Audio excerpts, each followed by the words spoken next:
الحمد لله نحمده ونستعينه ونستغفره ونؤمن به ونتوكل عليه ونعوذ بالله من شرور أنفسنا ومن سيئات أعمالنا. من يهده الله فلا مضل له ومن يضلله فلا هادي له، ونشهد أن لا إله إلا الله وحده لا شريك له، ونشهد أن سيدنا وسندنا ومولانا محمدا عبده ورسوله. اللهم صل على سيدنا ومولانا محمد وعلى آل سيدنا ومولانا محمد وبارك وسلم تسليما كثيرا كثيرا. أما بعد،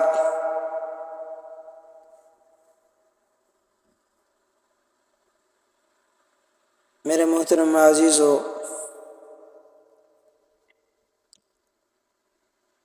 اس دنیا کو اللہ تعالی نے امتحان اور آزمائش کا گھر بنایا ہے. اس آزمائش کا تقاضا یہ ہے کہ انسان اپنی عقل اور سمجھ استعمال کر کے اس امتحان میں کامیابی حاصل کرے. اگر دوزخ سامنے کر دی جاتی کہ دیکھو یہ دوزخ ہے اور اس میں آگ بھڑک رہی ہے اور اس عذاب کا مشاہدہ ہو جاتا، اور دوسری طرف جنت سامنے کر دی جاتی کہ اس جنت کی نعمتیں اور اس کے پرکیف مناظر سامنے ہوتے، اور پھر انسان سے کہا جاتا کہ تم ان دونوں مقامات میں سے ایک مقام کو اپنے لیے اختیار کر لو اور اس کے راستے پر چل پڑو،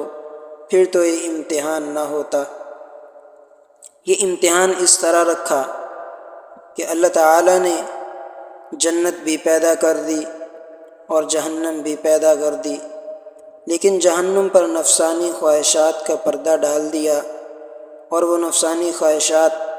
انسان کو جہنم کی طرف لے جانا چاہتی ہیں. مثلا دل چاہتا ہے کہ فلاں کام کر لوں، حالانکہ وہ کام دوزخ میں لے جانے والا ہے، اور دوسری طرف جنت پر مکروہات کا پردہ ڈال دیا اور ایسی چیزوں کا پردہ ڈال دیا جن کو انسان کا نفس برا سمجھتا ہے. مثلا یہ کہ صبح سویرے اٹھو، اپنی نیند کو چھوڑو، مسجد کی طرف جاؤ، نماز فجر ادا کرو، ذکر کرو، گناہوں کو چھوڑو. اب انسان کا نفس ان باتوں کو بظاہر برا سمجھتا ہے، لیکن جنت کو ان کے پیچھے چھپا دیا گیا ہے اور اس پر ان کا پردہ ڈال دیا گیا ہے. جتنی چیزیں نفسانی شہوات سے متعلق ہیں، اگر انسان ان کے پیچھے اس طرح چل پڑے کہ جو جی میں آئے کر گزرے اور یہ نہ دیکھے کہ یہ کام حلال ہے یا حرام، جائز ہے یا ناجائز ہے، تو اس صورت میں یہ راستہ سیدھا جہنم کی طرف لے جائے گا. مثلا انسان کا دل کھیل تماشوں کی طرف بہت مائل ہوتا ہے.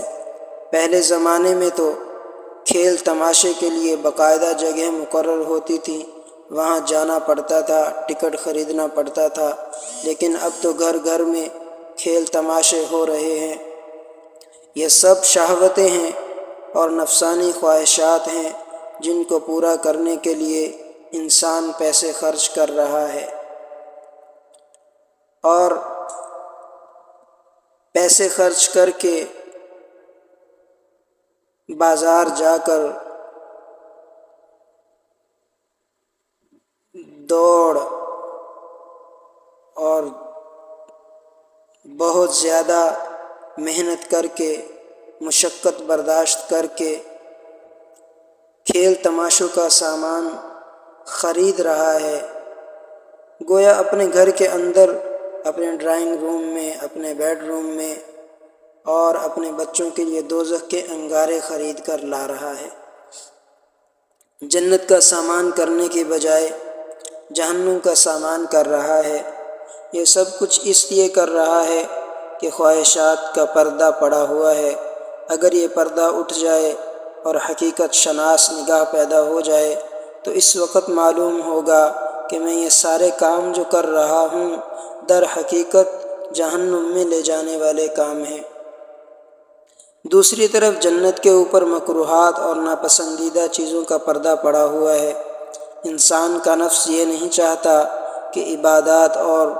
اطاعت کی طرف چلے،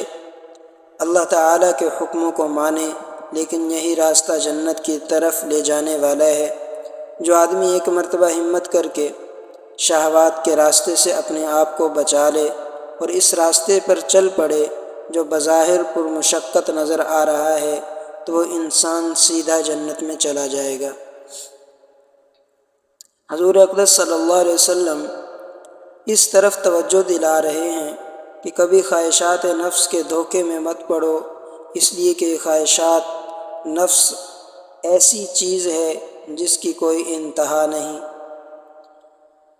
اور دنیا کے اندر کوئی انسان ایسا نہیں ہے جو یہ کہے کہ میں جو کچھ خواہش کرتا ہوں وہ پوری ہو جاتی ہے۔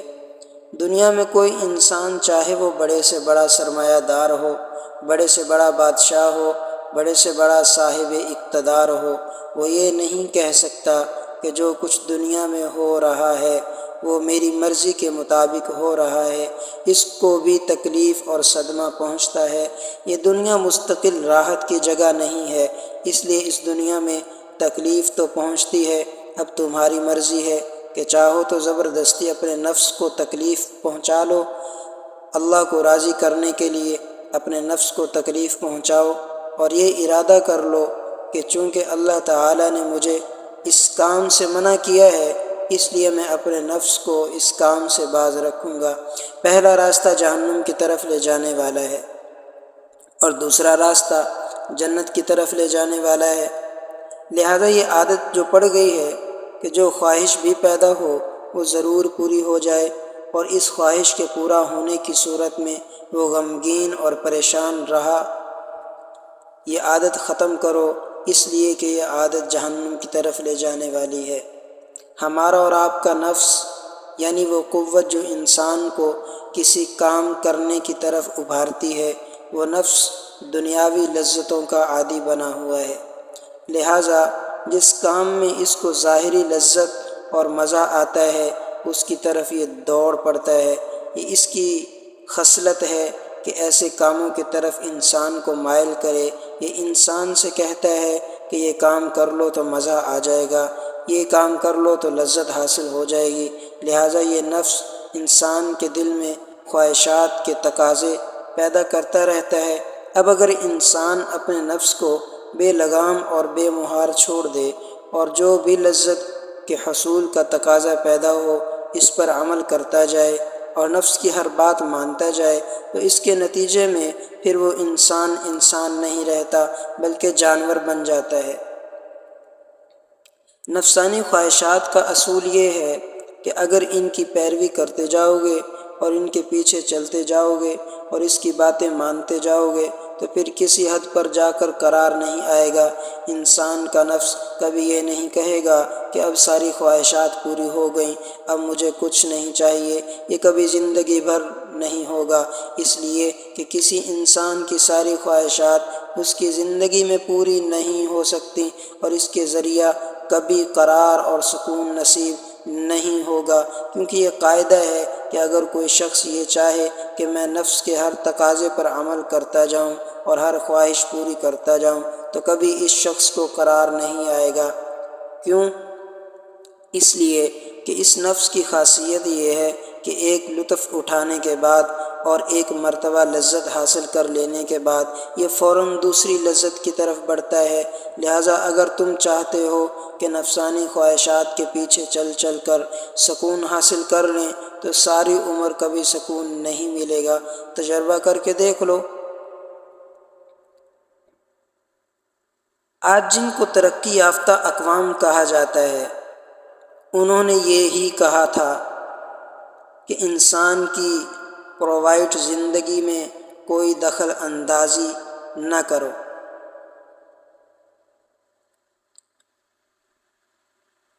کہ اس کی پرائیویٹ زندگی ہے یہ جو جی چاہے کرے، جس کی مرضی میں جو کچھ آ رہا ہے وہ اس کو کرنے دو، اور جس شخص کو جس کام میں مزہ آ رہا ہے وہ اسے کرنے دو، نہ اس کا ہاتھ روکو اور نہ اس پر کوئی پابندی لگاؤ اور اس کے راستے میں کوئی رکاوٹ کھڑی نہ کرو۔ چنانچہ آپ دیکھ لیں کہ آج انسان کو لطف حاصل کرنے اور مزہ حاصل کرنے میں کوئی رکاوٹ نہیں، نہ قانون کی رکاوٹ، نہ مذہب کی رکاوٹ، نہ اخلاق کی رکاوٹ، نہ معاشرے کی رکاوٹ ہے، کوئی پابندی نہیں ہے، اور ہر شخص وہ کام کر رہا ہے جو اس کی مرضی میں آ رہا ہے۔ اور اگر اس شخص سے کوئی پوچھے کہ کیا تمہارا مقصد حاصل ہو گیا، تم جتنا لطف اس دنیا سے حاصل کرنا چاہتے تھے، کیا لطف کی وہ آخری منزل اور مزے کا وہ آخری درجہ تمہیں حاصل ہو گیا جس کے بعد تمہیں اور کچھ نہیں چاہیے؟ کوئی شخص بھی اس سوال کا ہاں میں جواب نہیں دے گا، بلکہ ہر شخص یہی کہے گا کہ مجھے اور مل جائے، مجھے اور مل جائے، آگے بڑھتا چلا جاؤں، اس لیے کہ ایک خواہش دوسری خواہش کو ابھارتی رہتی ہے۔ مغربی معاشرے میں ایک مرد اور ایک عورت آپس میں ایک دوسرے سے جنسی لذت حاصل کرنا چاہیں تو ایک سرے سے دوسرے سرے تک چلے جاؤ، کوئی رکاوٹ نہیں، کوئی ہاتھ پکڑنے والا نہیں۔ حد یہ ہے کہ نبی کریم صلی اللہ علیہ وسلم نے جو ارشاد فرمایا تھا وہ آنکھوں نے دیکھ لیا۔ آپ نے فرمایا تھا کہ ایک زمانہ ایسا آئے گا، زنا اس قدر عام ہو جائے گا کہ دنیا میں سب سے نیک شخص وہ ہوگا۔ دو آدمی ایک سڑک کے چوراہے پر بدکاری کا ارتکاب کر رہے ہوں گے، وہ شخص آ کر ان سے کہے گا کہ اس درخت کی اوٹ میں کر لو، وہ ان کو اس کام سے منع نہیں کرے گا کہ یہ کام برا ہے، بلکہ وہ یہ کہے گا کہ یہاں سب کے سامنے کرنے کی بجائے اس درخت کی آڑ میں جا کر کر لو۔ وہ کہنے والا شخص سب سے نیک آدمی ہوگا۔ آج وہ زمانہ تقریباً آ چکا ہے، آج کھلم کھلا بغیر کسی رکاوٹ اور پردے کے یہ کام ہو رہا ہے۔ لہٰذا اگر کوئی شخص اپنے جنسی جذبات کو تسکین دینے کے لیے حرام طریقہ اختیار کرنا چاہے تو اس کے لیے دروازے چوپٹ کھلے ہوئے ہیں، لیکن اس کے باوجود زنا بالجبر کے واقعات جتنے امریکہ میں ہو رہے ہیں دنیا میں اور کہیں نہیں ہوتے۔ حالانکہ رضامندی کے ساتھ یہ کام کرنے کے لیے کوئی رکاوٹ نہیں، جو آدمی جس طرح چاہے اپنے جذبات کو تسکین دے سکتا ہے۔ وجہ اس کی یہ ہے کہ رضامندی کے ساتھ زنا کر کے دیکھ لیا، اس میں جو مزہ تھا وہ حاصل کر لیا، لیکن اس کے بعد اس میں بھی قرار نہ آیا تو اب باقاعدہ یہ جذبہ پیدا ہوا کہ یہ کام زبردستی کرو تاکہ زبردستی کرنے کا جو مزہ ہے وہ بھی حاصل ہو جائے۔ لہٰذا یہ انسانی خواہشات کسی مرحلے پر جا کر رکتی نہیں ہیں، بلکہ اور آگے بڑھتی چلی جا رہی ہیں، اور یہ ہوس کبھی ختم ہونے والی نہیں۔ آپ نے ایک بیمار کا نام سنا ہوگا جس کو جوع البقر کہتے ہیں۔ اس بیماری کی خاصیت یہ ہے کہ انسان کو بھوک لگتی رہتی ہے، جو دل چاہے کھا لے، جتنا چاہے کھا لے، مگر بھوک نہیں مٹتی۔ اسی طرح ایک اور بیماری ہے جس کو استسقاء کہا جاتا ہے۔ اس بیماری میں انسان کو پیاس لگتی رہتی ہے، کھڑے ہو کر یہ جتنا مرضی پانی پیے، گھڑے کے گھڑے پی جائے، کنویں بھی ختم کر جائے، مگر پیاس نہیں بجھتی۔ یہی حال انسان کی خواہشات کا ہے۔ اگر ان کو قابو نہ کیا جائے اور ان پر کنٹرول نہ کیا جائے، اور جب تک ان کو شریعت اور اخلاق کے بندھن میں نہ باندھا جائے، اس وقت تک اس کو استسقاء کی بیماری کی طرح لطف و لذت کے کسی بھی مرحلے پر جا کر قرار نصیب نہیں ہوتا، بلکہ لذت کی وہ ہوس بڑھتی ہی چلی جاتی ہے۔ اور پھر گناہوں کے اندر بے شک لذت موجود ہو، گناہ کرنا بڑا لذیذ معلوم ہوتا ہے، اور اس دنیا کے اندر یہی تو آزمائش ہے کہ گناہ دیکھنے میں اچھا لگتا ہے اور دل اس کی طرف کھینچتا ہے اور اس میں لذت محسوس ہوتی ہے، مزہ آتا ہے، لیکن حضرت تھانوی رحمۃ اللہ علیہ فرماتے ہیں کہ گناہ کی لذت کی مثال ایسی ہے جیسے ایک خارش کے مریض کو کھجانے میں مزہ آتا ہے، اس میں لذت محسوس ہوتی ہے۔ اگر اس کو کھجانے سے روکا جائے تو وہ باز نہیں آتا، لیکن جتنا کھجاؤ گے اتنا ہی اس خارش کی بیماری میں اضافہ ہوگا۔ اب بظاہر تو کھجانے میں لذت محسوس ہو رہی ہے، مزہ آ رہا ہے، لیکن کھجا کر فارغ ہونے کے بعد اس جگہ پر جو سوزش اور جلن ہوگی اور تکلیف ہوگی، اس کے مقابلے میں وہ وقتی لذت کچھ بھی نہیں۔ اسی طرح گناہ کی لذت بھی ایک وقتی اور عارضی اور ظاہری لذت ہے، حقیقی لذت نہیں۔ اور جب اللہ تعالیٰ اپنے ذکر و فکر کی لذت عطا فرما دیں اور اپنی یاد کی لذت عطا فرما دیں اور اس میں منہمک فرما دیں تو وہ ایسی دائمی اور پائیدار لذت ہے کہ اس کے مقابلے میں گناہ کی لذت کوئی حقیقت نہیں رکھتی، بلکہ کچھ بھی حقیقت نہیں رکھتی۔ اسی لیے اللہ تبارک و تعالیٰ اور اس کے رسول صلی اللہ علیہ وسلم نے فرمایا کہ نفسانی خواہشات کے پیچھے مت چلو، ان کا اتباع مت کرو، اس لیے کہ یہ تمہیں ہلاکت کے گڑھے میں لے جا کر ڈال دے گی، بلکہ اس کو ذرا قابو میں رکھو اور اس کو کنٹرول کر کے شریعت کی معقول حدود کے اندر رکھو۔ اور اگر تم رکھنا چاہو گے تو شروع میں یہ نفس تمہیں ذرا تنگ کرے گا، تکلیف ہوگی، صدمہ ہوگا، دکھ ہوگا۔ ایک کام کو دل چاہ رہا ہے مگر اس کو روک رہے ہیں۔ دل چاہ رہا ہے ٹی وی دیکھیں اور اس میں ہو جو خراب فلمیں آ رہی ہیں وہ دیکھیں، یہ نفس کا تقاضا ہو رہا ہے۔ اب جو آدمی اس کا عادی ہے اس سے کہو کہ اس کو مت دیکھو اور اس نفسانی تقاضا پر عمل نہ کرو۔ اگر وہ نہیں دیکھے گا اور آنکھ کو اس سے روکے گا تو شروع میں اس کو وقت دقت ہوگی اور مشقت ہوگی، برا لگے گا، اس لیے کہ وہ دیکھنے کا عادی ہے، اس کو دیکھے بغیر چین نہیں آتا، لطف نہیں آتا۔ لیکن ساتھ میں اللہ تعالیٰ نے اس نفس کی خاصیت یہ رکھی کہ اگر کوئی شخص اس مشقت اور تکلیف کے باوجود ایک مرتبہ ڈٹ جائے کہ چاہے مشقت ہو یا تکلیف ہو، چاہے دل پر آرے چل جائیں، تب بھی یہ کام نہیں کروں گا۔ جس دن یہ شخص نفس کے سامنے اس طرح ڈٹ گیا، بس اس دن سے یہ نفسانی خواہشات خود بخود ڈھیلی پڑنی شروع ہو جائیں گی۔ یہ نفس اور شیطان کمزور کے اوپر شیر ہیں، جو اس کے سامنے بھیگی بلی بنا رہے اور اس کے تقاضوں پر چلتا رہے، اس کے اوپر یہ چھا جاتا ہے اور غالب آ جاتا ہے۔ اور جو شخص ایک مرتبہ پختہ ارادہ کر کے اس کے سامنے ڈٹ گیا، میں یہ کام نہیں کروں گا، چاہے کتنا تقاضا ہو، چاہے دل پہ آرے چل جائیں، تو پھر یہ نفس ڈھیلا پڑ جاتا ہے اور اس کام کے نہ کرنے پر پہلے دن جتنی تکلیف ہوئی تھی دوسرے دن اس سے کم ہوگی، تیسرے دن اس سے کم، اور ہوتے ہوتے وہ تکلیف ایک دن بالکل رفع ہو جائے گی اور نفس اس کا عادی بن جائے گا۔